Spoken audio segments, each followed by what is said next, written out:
Have you ever felt something pull at you from a place you couldn't name? Not a sound, exactly. Not a voice. Something older than language, something that lived in the space between your heartbeat and the next one. Something that made you stop mid-step and turn your head toward a darkness you hadn't noticed before, and wonder, not with fear, not yet, but with that terrible, specific curiosity that lives just beneath the surface of every rational mind you've ever trusted. You know the feeling. You felt it standing at the edge of something. A cliff. A conversation. A choice. The moment right before everything changes, when the air goes still and the world holds its breath and some ancient, animal part of you whispers, "Look. Just look." You don't have to go any closer. Just look. Most people look away. That's the sensible thing. That's the human thing, the protected, careful, civilized thing. You pull your coat tighter, you remind yourself of the appointment, the deadline, the dinner getting cold, the people waiting, the life you've built brick by careful brick. You look away and you keep moving. But some of us don't. And this is the story of one of those moments. One of those people. One of those fields, wide and gray and whispering with autumn grass, where the past has a way of reaching up through the earth like roots, patient and slow and absolutely certain of what they want. His name was Daniel. He was 34 years old. He had the hands of someone who had worked them hard and then stopped, the calluses softening now into something almost gentle, the knuckles bearing the memory of labor the way old wood bears the memory of weather. He rode the horse the way a man rides something he respects rather than loves, with attention, with steadiness, without sentimentality. The horse's name was Gray, which was not a particularly imaginative name, but it was honest, which was more than could be said for most things in Daniel's life by that point. It was October.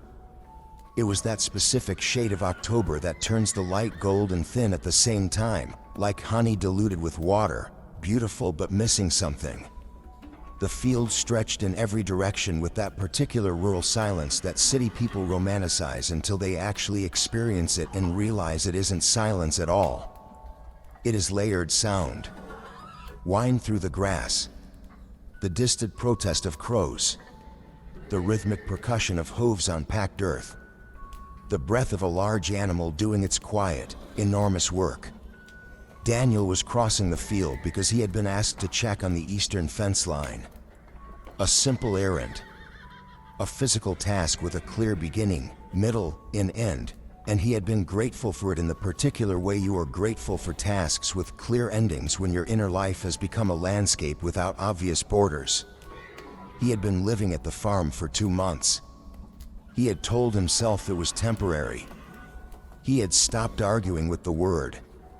He was thinking about his sister, Eleanor.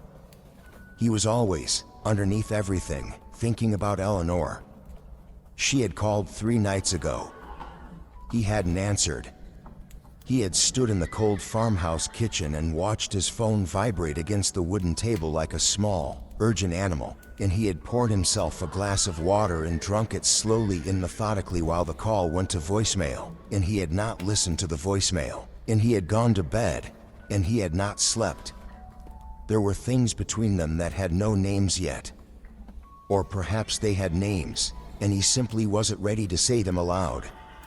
The difference between those two possibilities was something he turned over in his mind the way a stone turns in a river, constantly, and without resolution, and with a strange kind of comfort in the turning itself. Gray slowed. Daniel didn't notice at first.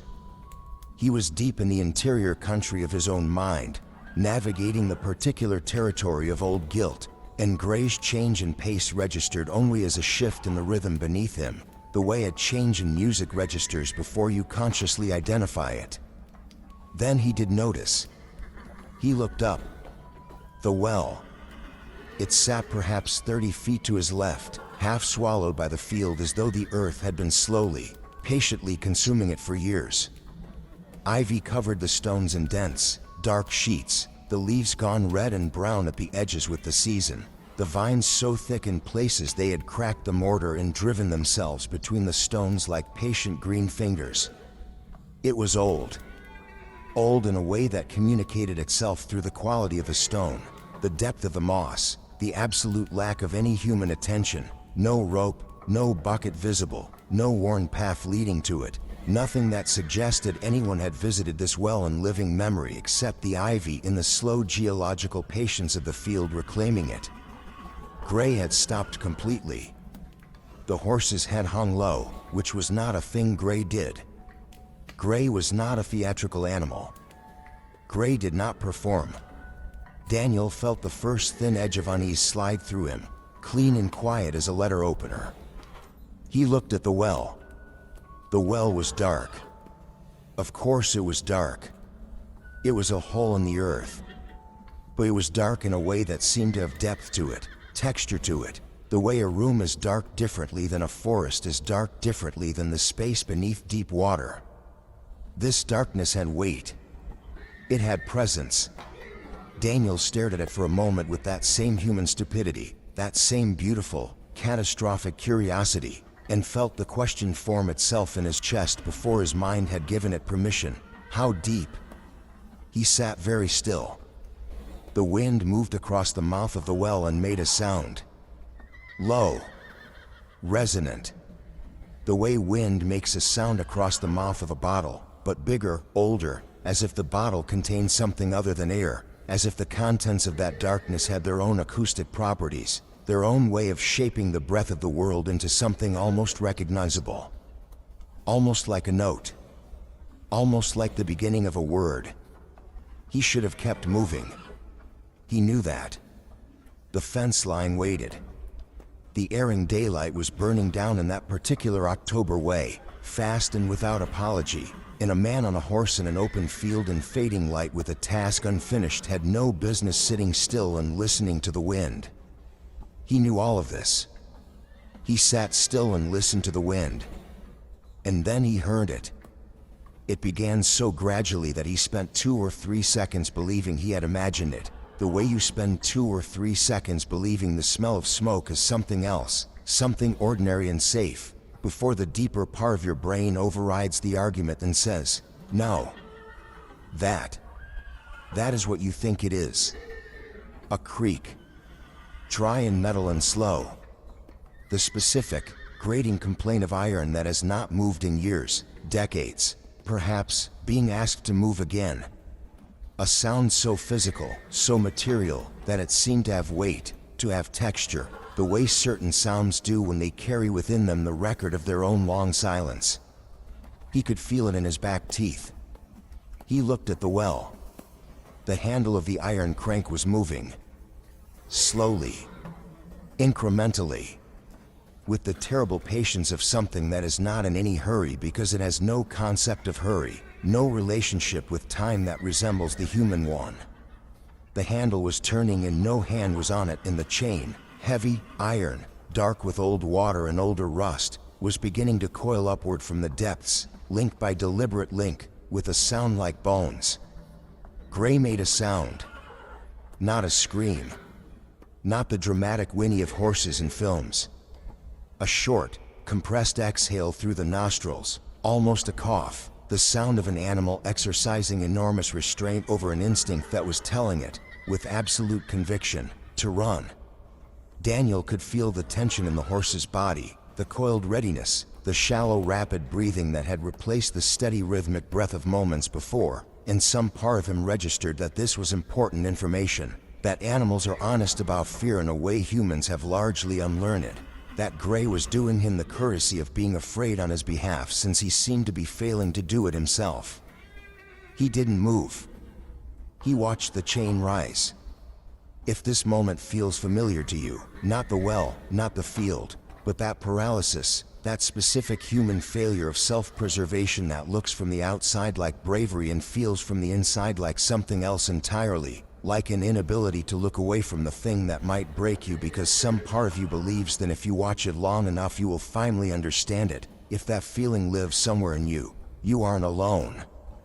You're part of a quiet family of people who have stood at the edge of something and been unable to step back.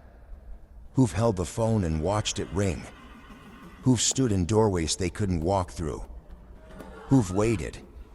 You're here, and so is this story. Like this video, let it know you stayed. We'll walk the rest of the way together. The bucket appeared. It came up from the darkness the way things come out of water, slowly, heavily, dripping, as though the darkness itself was reluctant to release it. The wood was black with age and saturation, swollen and cracked along the grain, and the water that fell from it in heavy, irregular drops was not the clear cold water of a deep clean well. It was black. Not murky. Not sediment clouded. Black, the color of deep water when all the light has left it, the color of the spaces between stars, opaque and absolute. The bucket tilted. Daniel watched. He watched the way you watch the thing you've been trying not to see for years finally step into the light. With a strange, terrible relief underneath the horror. With the feeling of a man who has been bracing for impact for so long that when the impact comes there is something almost restful in the arrival of it. The hand came over the edge of the stone. Small. Pale. So pale it seemed to generate its own dim luminescence in the October light, the way snow seems to hold light after dark has fallen. The fingers found the top of the stone, old, ivy-covered, cracked, and gripped it, and the mortar gave with a sound like a whispered word, dust falling in a slow, deliberate shower, the stones accepting this grip as though they had been waiting for it, as though this was what they had been built for, this specific moment of being held from below.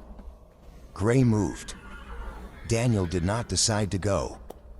He was simply going, the horse having made the decision on behalf of both of them with the absolute executive clarity of an animal that has heard enough. And the field opened up before them in a gray-gold rush, and the crows lifted from the treeline in a black explosion of sound and complaint. And the wind hit Daniel's face cold and immediate and real, and he leaned low over Gray's neck and they ran.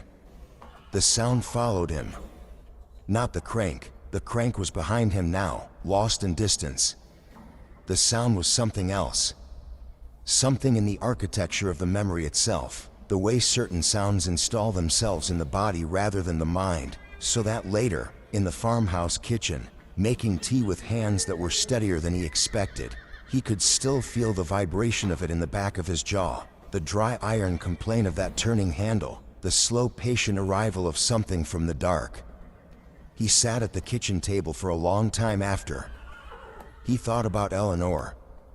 He thought about the last time he had seen her, 2 years ago now, in the hospital room where their mother was sleeping, that particular dense, medicated sleep that looks like peace and isn't, and how he and Eleanor had stood on opposite sides of the bed as though their mother's body were a border they had agreed to respect, and how Eleanor had said something, quietly, simply, without accusation, which was almost worse than accusation, about a letter she'd found in their mother's things, a letter Daniel had written years ago and never sent, and how the look on Eleanor's face when she said it was not anger and not grief but something older and quieter than either, the look of someone who has spent a long time lowering a bucket into the dark and has finally heard it hit water.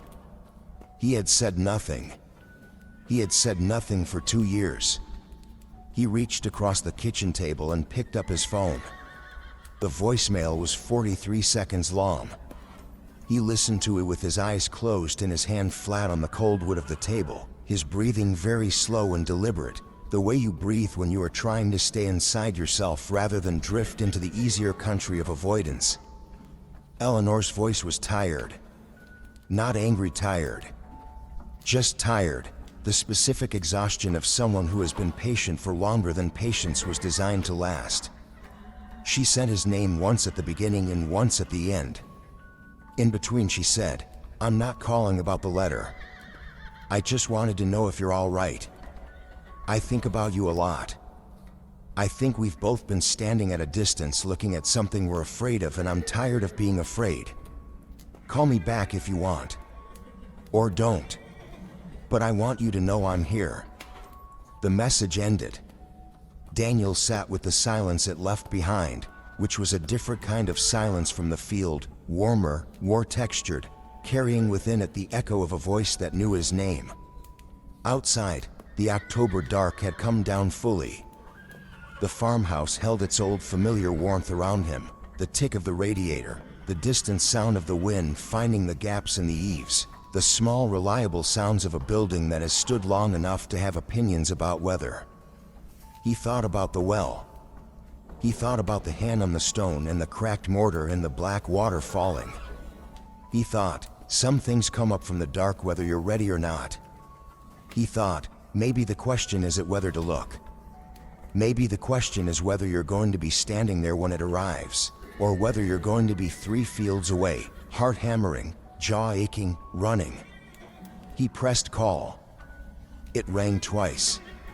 The way phones ring when someone has been waiting near them, hoping. Eleanor answered.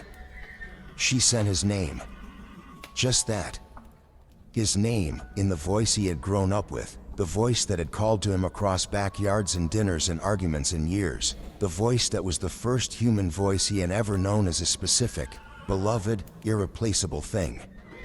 And Daniel opened his mouth, and the words that came out were not the practiced words, not the prepared, careful, defended words, but the true ones, the ones that had been sitting at the bottom of a very long silence waiting for the chain to turn, waiting for the slow patient work of rising to be complete.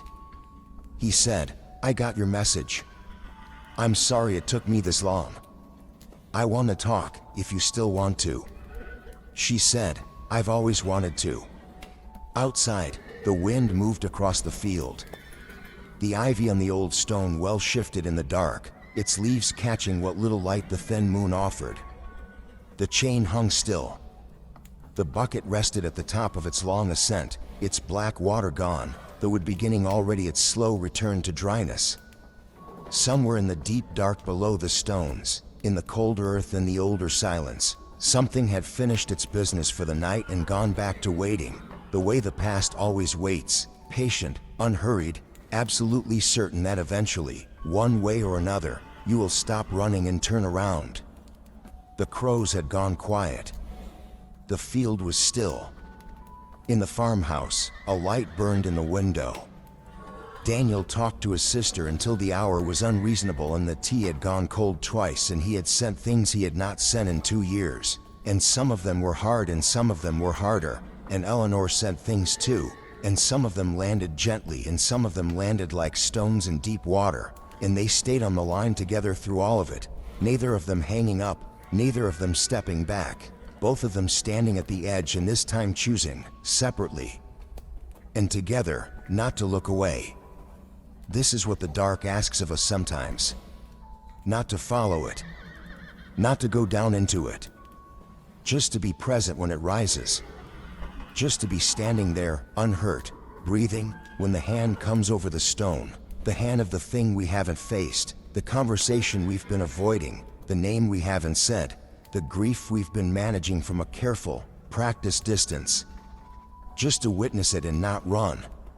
Most of us run. More than once. More than we count.